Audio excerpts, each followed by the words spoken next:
안녕하십니까. 메신저 뉴스 김성욱입니다.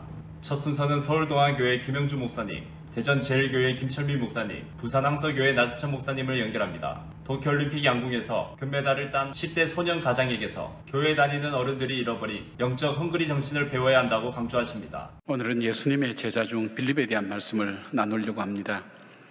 요한복음에 나타난 빌립은 제자로서 자랑할 만한 자랑거리가 그렇게 많은 사람은 아니었습니다. 오히려 그에게는 제자로서 사역을 감당하기 어려운 그런 부족함과 연약함이 많았던 사람입니다. 예수님은 어떻게 빌립을 주님의 제자로 세워나갈 수 있었습니까? 예수님은 빌립에게 좋은 친구들을 허락해 주셨습니다. 그의 주변에는 친구들과 더불어 함께하는 것을 봅니다. 빌립은 안드레, 야고보, 요한, 베드로와 같은 동네에 살았고 같은 직업에 종사한 것으로 여겨집니다. 그래서 이미 빌립은 친구들과 함께 메시아에 대한 갈망을 갖고 기다리고 있었습니다. 그래서 예수님께서 나를 따르라 하실 때에는 이미 빌립 속에 예수님에 대한 알고 있는 지식이 있었고 그 마음에 열어놓고 주님을 기다리고 있었습니다. 빌립은 예수님을 만나고 자기 친구 나다나엘에게 갑니다. 빌립이 나다나엘을 찾아 이르되 모세가 율법에 기록하였고 여러 선지자가 기록한 그 일을 우리가 만났으니 요셉의 아들 나사렛 예수니라. 빌립이 나다나엘에게 소개한 예수님에 대해서 아주 정확하게 알고 있습니다. 그가 평소에 고민하고 친구들과 이런 토론과 이런 어떤 대화가 없었다면 정리할 수가 없습니다. 확신을 가지고 얘기합니다. 와서 보라고 얘기합니다. 하나님 우리에게 친구를 예비해 두셨습니다. 저에게는 정말 귀한 친구를 하나님 만나게 하셨는데 제가 외람된 편이지만 저희 어머니입니다. 어머니하고 대화하면서 제가 참 어렵고 힘들고 절망스러울 때 한 번도 우리 망했다, 큰일 났다 그렇게 얘기한 적이 없습니다. 하나님은 계획이 있을 거야. 하나님 뜻이 있을 거야. 여러분 정말 붙잡고 싶은 표현 아닙니까? 그 믿음의 이야기를 집에서 아내와 함께 나눕니다. 제 딸에게 또 그렇게 해줍니다. 아무리 힘들고 어렵다 할지라도 하나님의 계획이 있을 거야, 뜻이 있을 거야. 우리가 낙심하지 말고 다시 소망 속에 바라보자고 그런 생명이 있는 언어와 대화들을 나눌 때에 전 제 딸에게 아주 유익한 친구가 될 수가 있습니다. 이런 영적 교제가 우리의 삶 가운데 있어야 된다는 것입니다. 존 메가더 목사님은 사람들이 빌립을 평가한다면 그건 틀림없이 예수님의 제자에서 탈락할 거라고 그렇게 이야기합니다. 그러나 예수님의 대답은 이렇다는 것입니다. 그는 내가 찾는 바로 그 사람이다. 나의 능력은 약한 데서 온전해진다. 나는 그를 전도자로 만들 것이다. 나는 그를 교회의 초석 가운데 하나로 세우고 그를 왕국의 통치자로 만들 것이다. 그리고 그에게 천국에서 영원한 상급을 베풀 것이다. 우리 안에는 빌립을 여러분 한번 발견해 보십시오. 1938년 9월 30일은 독일 미넨에서 소위 미넨 협정이 체결된 날이었습니다. 영국의 네빌 체인벌린 총리, 프랑스의 에두아르 달라디에 총리, 독일의 아돌프 히틀러 총통, 이탈리아의 베니토 무솔리니 총리가 합의를 했습니다. 그 협정 내용 가운데 아주 중요한 내용은 체코슬로바키아의 영토였던 주데텐란트라고 하는 영토, 그곳에 독일인이 많이 거주하는데 그곳을 독일에 병합시켜달라고 하는 히틀러의 요구를 들러준 거였어요. 사실 이 주데텐란트라고 하는 이곳은 독일인들도 많이 거주했지만 그곳에 지하 광물이 엄청나게 많이 매장되어 있었습니다. 우리가 1차 대전의 배상금 때문에 어마어마한 그런 희생을 무릅쓰고 여기까지 왔는데 우리를 주데텐란트를 주지 않으면 그러면 우리는 무슨 일 할지 모른다. 알아서 해라. 겁박을 했어요. 그리고 6개월이 못 되어서 히틀러는 2차 대전을 초래를 했습니다. 사람들이 평화를 외치고 평화를 좋아한다고 했지만 그러나 사실은 평화를 지킬 수 있는 그런 무력과 일전을 불사하는 그러한 태세가 없으면 이 세상은 결코 좋은 동기, 선한 목적만으로 그것을 받아주지 않는다라는 그런 역사의 교훈을 남긴 것입니다. 오늘 우리가 읽고 있는 이 바벨론에 포로되어 있는 이스라엘 백성들, 이들의 삶의 모습은 오늘날 우리의 모습과 별로 다르지 바가 없어요. 하나님께서 우리가 잘 아는 것처럼 오늘의 이 본문 말씀을 통해서 어떻게 해야지 회복된다라고 하는 것을 가르쳐 주신 거예요. 주 여호와께서 나의 귀를 여셨으므로 내가 거역하지도 아니하며 뒤로 물러가지도 아니하며 나를 때리는 자들에게 내 등을 맡기며 나의 수염을 뽑는 자들에게 나의 뺨을 맡기며 모욕과 침뱉음을 당하여도 내 얼굴을 가리지 아니하였느니라. 성도들의 지금 현재 현 위치죠. 이게 어떤 위치입니까? 그래서 아무렇게나 던져져서 어떤 특혜나 프리미엄이 없지만 그럼에도 불구하고 우리는 뭘 가지고 있다? 생명을 주고 사람을 살리는 언어가 있다. 또 뭐가 있다? 피조 세계의 소리만 듣는 것이 아니라 창조주의 음성을 듣는 귀가 있다. 하나님은 우리를 그렇게 구별해 놓으신 것입니다. 근데 이번 올림픽에 유독 눈에 띄는 선수 한 사람이 있어요. 그 선수의 이름은 이 양궁에서 금메달 2개를 딴 김재덕이라고 하는 선수입니다. 이 선수는 지금 나이가 17살이에요. 고등학교 2학년인데 시합 때마다 화이팅! 화이팅! 그렇게 크게 외칩니다. 이렇게 화이팅을 외치는 것은 주변의 동료들을 응원하기 위함도 있겠지만은 자기 자신을 향한 외침이 아닌가 여겨집니다. 그 어린 선수가 그 올림픽 세계적인 선수와 겨루는 그 시합에서 얼마나 긴장이 되겠습니까? 얼마나 부담이 되겠어요? 그래서 자기 스스로에게, 자기 자신에게 외치는 그런 화이팅이 아닌가. 언론 보도를 보니까 이 선수가 경북 예천 그 시골입니다. 거기서 고등학교를 다니고 있는데 아버지는 이 뇌졸중이 와가지고 몸이 좀 지금 자연스럽지 못한 그런 상태고 이 아이를 할머니가 길렀더라고요. 근데 길러준 할머니는 지금 요양병원에 들어가 있는 상태입니다. 아마 엄마 아빠는 일찍 헤어진 것 같아요. 이제 그런 상황에서 이 김재덕 소년이 소년 가장이더라고요.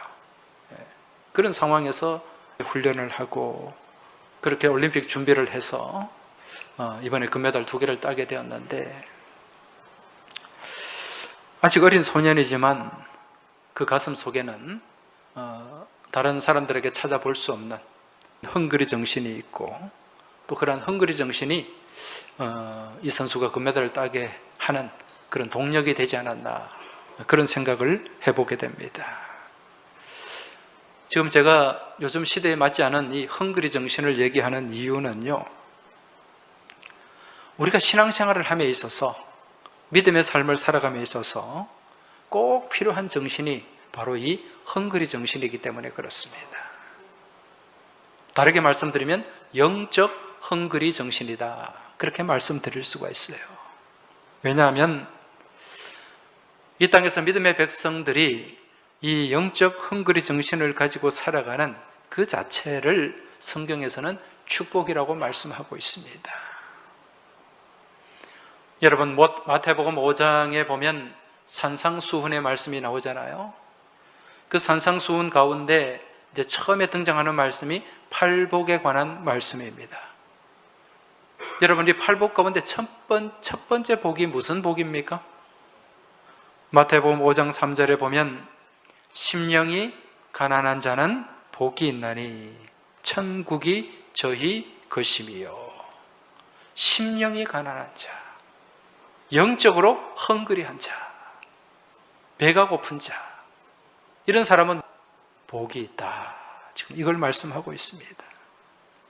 여기서 이 가난이라고 하는 이 프토코스라는 헬라 말은 정말 아무것도 가지지 못하고 꼼짝없이 얻어먹을 수밖에 없는 절대적인 가난, 이것을 그렇게 표현을 하고 있는 것입니다. 남양주 별내도안교회 나강현 목사님, 부산 진교회 신충우 목사님, 고양 삼성교회 김영선 목사님은 코로나가 장기화 만성화되면서 점점 비어가는 교회와 무심한 신도들에게 신앙 회복의 길을 알려주십니다. 성도 여러분, 이런 생각을 할 수도 있어요. 나도 기도할 만큼 했고 하나님 말씀을 따라 나도 열심히 살아왔는데 왜 나에게는 기적이 없고 일도 잘 안 풀리고 나는 왜 이렇게 힘드냐는 것이죠. 여러분, 우리가 우리 자신에게 조금 더 정직해져야 됩니다. 이스라엘 백성들 그리고 모세처럼 도저히 할 수 없는 상황 속에서도 기도하고 믿음을 가지고 하나님 말씀대로 순종하면서 과연 정말 우리가 그렇게 살아왔느냐는 것이에요. 하나님, 이번 달에는 매출이 이렇게 떨어졌는데 제가 이번 달에는 11조를 드릴 수 없겠습니다. 상황이 나아지면 그때 가서 해보겠습니다. 하나님, 우리 아이가 지금 고3인데 참 주의를 지키기가 힘드네요. 학원도 가야 되고 우리 아이 대학 가면 그리고 그렇게 되면 나중에 보낼게요. 하나님, 저 사람이 나를 이렇게 힘들게 하는데 내가 어떻게 저 사람을 용서하고 사랑할 수 있겠습니까? 내가 좀 분이 풀리고 저 사람이 좀 바뀌고 순하게 나오면 그때 가서 내가 생각해 볼게요. 여러분, 이렇게 말하면서 하나님께서 우리에게 요구하시는 명령을 우리는 미뤄오지 않았습니까? 여러분, 어떤 상황 속에서도 우리가 하나님의 명령에 순종하며 그 상황을 말씀으로 돌파해 나갈 때 우리의 문제가 기적처럼 열려질 것이라는 것을 믿으실 수 있기를 바랍니다. 여러분, 하나님이 하라고 하는 대로 좀 해보실 수 있기를 바랍니다. 성경을 통해 나에게 말씀하시는 하나님의 명령을 있는 그대로 한번 해보기 바랍니다. 미국 시카고의 윌로우 크릭 교회에 수년간 사역해왔던 존 오트버그 목사님의 책 중에 이런 책이 있습니다. 네가 만약 무리를 걷는 기적을 경험하고 싶으면 배에서 뛰어내려야 한다. 예수님의 제자들이 배를 타고 풍랑이 심하게 몰아치는 바다를 지나고 있었습니다. 배가 뒤집혀 곧 죽을지도 모르는 상황이었어요. 근데 예수님께서 물 위로 걸어오시면서 베드로에게 너도 물 위로 걸어오라고 말씀합니다. 그때 베드로는 주님의 말씀을 듣고 주님의 명령하신 대로 해보았어요. 보트에서 뛰어내려서 물 위로 발을 내디뎠습니다. 어떻게 되었나요? 물 위를 걷는 기적의 주인공이 되었어요. 여러분께서도 주님의 하신 말씀대로 하면 주님이 책임지신다는 믿음을 가지고 당장 매출이 떨어지고 벌이가 없어서 하나님 앞에 드릴 수 없는 상황에서 뛰어내릴 때, 세상살이 때문에 바빠서 그저 형식적인 신앙생활만 겨우 유지하고 있는 그런 상황 속에서 뛰어내릴 때, 분노와 원망과 미움의 상황에서 뛰어내릴 때 하나님의 기적이 일어나는 것입니다. 금이간 항아리가 하나 있었습니다. 이 금이간 항아리는 늘 마음속에 주인을 향한 미안한 마음을 가지고 있었습니다. 주인이 애써 물을 길러오지만 도착해 보면 늘 물이 반밖에 남지 않았던 것입니다. 항아리는 너무 미안한 마음에 주인님, 저 같은 금간 항아리는 버리시고 새 것으로 바꿔 쓰세요 라고 얘기를 합니다. 그러나 주인은 그 항아리에게 이야기를 합니다. 너와 내가 함께 걸어온 길을 보려무나. 항아리가 돌아보니 주인과 함께 걸어온 그 길가에는 아름다운 꽃들이 가득 피어 있었던 것입니다. 여러분, 우리의 모습을 돌아보게 되면 마치 금간 항아리처럼 모자라고 부족한 것이 바로 우리들의 모습입니다. 그런데 주님과 함께 동행하면 주님과 내가 함께 걸어온 그 길가에는 아름다운 꽃들로 가득하게 하십니다. 주님과 내가 동행하게 되면 그 길가에는 어떤 꽃들이 피느냐? 성령의 9가지 열매들, 성령의 9가지 꽃들이 주님과 내가 함께 걸어온 그 길가에 가득 피게 하신다는 것입니다. 성령의 열매를 맺는 사람은 주님의 증인이 되는 사람입니다.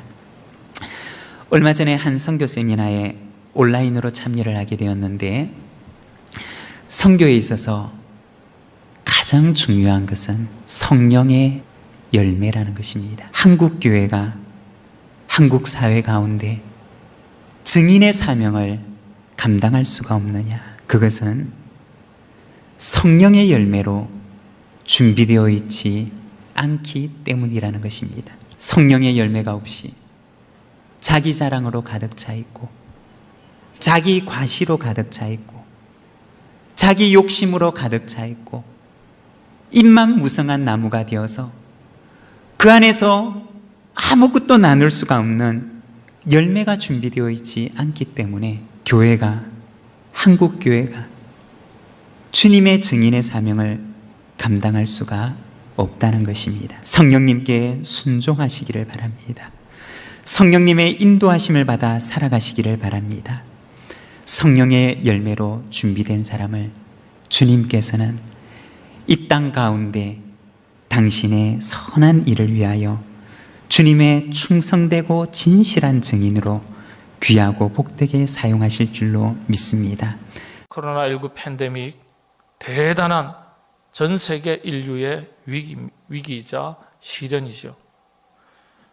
전 세계 어느 나라, 어느 국민 할 것 없이, 개인이나 기업이나 누구나 할 것 없이 엄청난 위기와 시련의 터널을 지나가고 있습니다. 언제쯤 끝날까요? 올 연말이면 괜찮아지겠습니까? 내년 상반기면 끝이 날까요?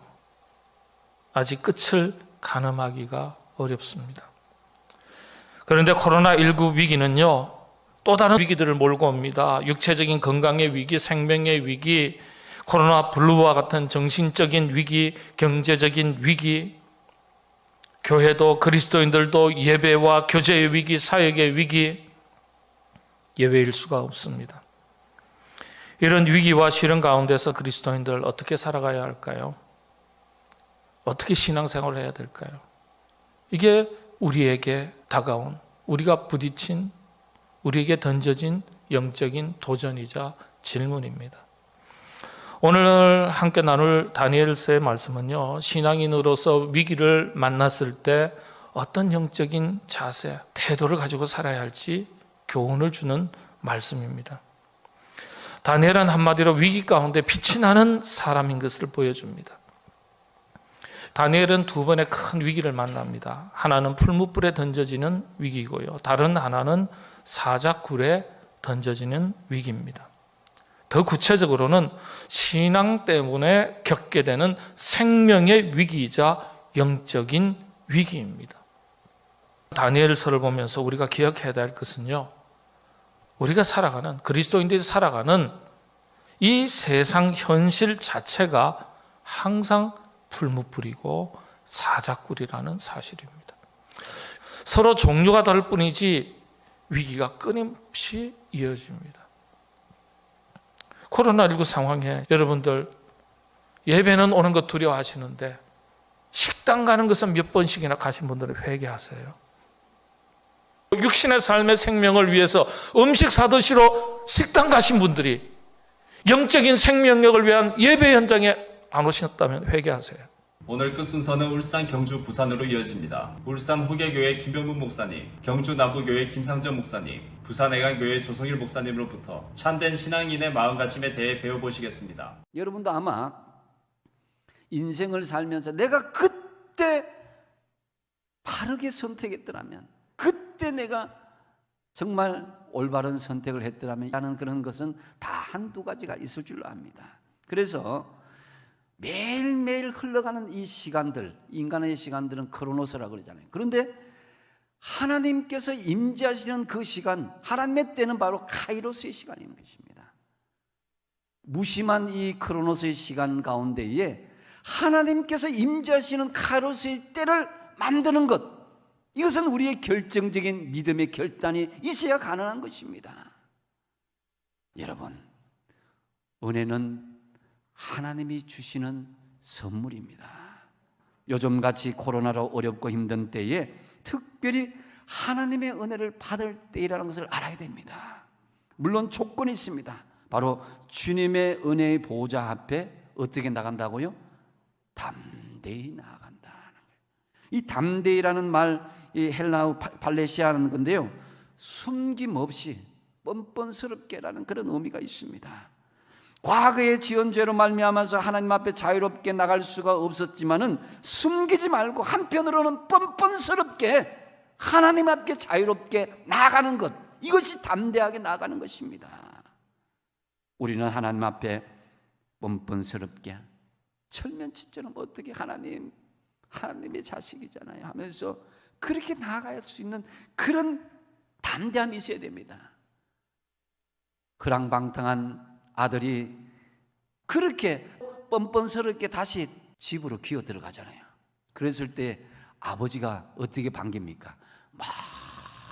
멀리서 바라보면서 아들아 하면서 화락 끌어안으면서 새 옷을 입히고 신발을 신기고 가락지를 끼우고 송아지를 잡고 잔치를 벌이는 그런 아버지의 마음이 우리 하나님 아버지의 마음을 믿으시기 바랍니다.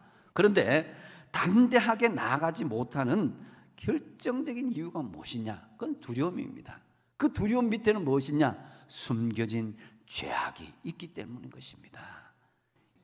뻔뻔함으로 나아가기 위해서는요, 우리 속에 있는 죄에 대한 회개가 분명히 있어야 하나님 앞에 두려움 없이 담대하게 나아갈 수 있는 조건이 되는 것입니다. 그래서 여러분의 정체성을 알아야 돼요. 나는 세상의 사람 중에 그 한 사람이 아니라 특별하게 구별된 하나님의 자녀다. 베드로전서 2장 9절 말씀에 너희는 택하신 족속이요 왕 같은 제사장이다 그랬습니다.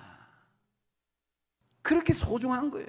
우리 하나님은 자녀들이 성전 문지방을 넘어서 하나님 앞에 모이는 그것을 기뻐하십니다. 하나님의 그런 마음을 아가 2장 14절에 다음과 같이 표현을 하고 있습니다.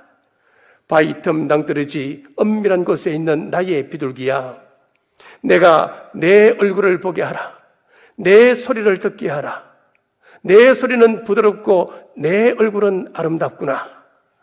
하나님은 사랑하는 자녀들로 하여금 내 얼굴을 보이게 하라, 내 소리를 듣게 하라 라고 말씀합니다. 다윗의 삶에서 가장 큰 특징은 하나님과의 친밀함에 있습니다. 다윗이 골리앗과의 한판 싸움에서 골리앗이 먼저 도발하기를 여호와의 이름을 욕되게 했습니다. 그 소리를 듣는 순간 다윗은 분노했습니다. 왜 분노했을까요? 다윗은 하나님과 특별한 친밀함이 있었기 때문에 그렇습니다. 법궤가 예루살렘 성으로 들어올 때 다윗은 체면을 내려놓고 기쁨을 이길 수가 없어서 백성들 앞에서 덩실덩실 춤을 추었습니다. 왜 그랬을까요? 하나님과의 특별한 친밀감이 있었기 때문에 그렇습니다. 하나님께서 이런 다윗을 기뻐하시고 사랑하셨습니다. 우리 주님은 친밀함을 이렇게 표현하셨습니다. 요한계시록 3장 20절 말씀, 볼지어다 내가 문 밖에 서서 두드리노니 누구든지 내 음성을 듣고 문을 열면 내가 그에게로 들어가 그와 더불어 먹고 그는 나와 더불어 먹으리라. 우리가 예수님의 음성을 듣고 내 마음의 문을 열면은 예수님께서 내 속에 들어오셔서 나와 더불어 먹고 나는 예수님과 더불어 먹게 될 것이다. 예수님께서 나와 더불어 함께 먹겠다라고 하는 것은 우리와 친밀하게 지내고 싶으시다라고 하는 주님의 열망을 담고 있는 것입니다. 이렇게 주의 뜰에 거하면 우리 하나님께서 응답하신다 했습니다. 어떤 응답을 주시는지 보십시오. 8절 중반절의 말씀입니다. 아침 되는 것과 저녁 되는 것을 즐거워하게 하시며 아침에 일어날 때도 즐겁게 일어나고 하루 일과를 마치고 잠자리에 들 때도 내가 즐거움으로 눈을 감을 수 있다. 한마디로 이야기하면 평안의 복입니다. 최고 권력을 가지고 있다 하더라도 권자에서 내려가면 그 후에는 어떻게 될 것인가 근심에 쌓여 있다면, 한 해 순수익이 30조라 해도 마음의 평안이 없고 근심이 쌓여져 있다고 한다면 그 사람은 얼마나 불행한 삶을 사는 것입니까?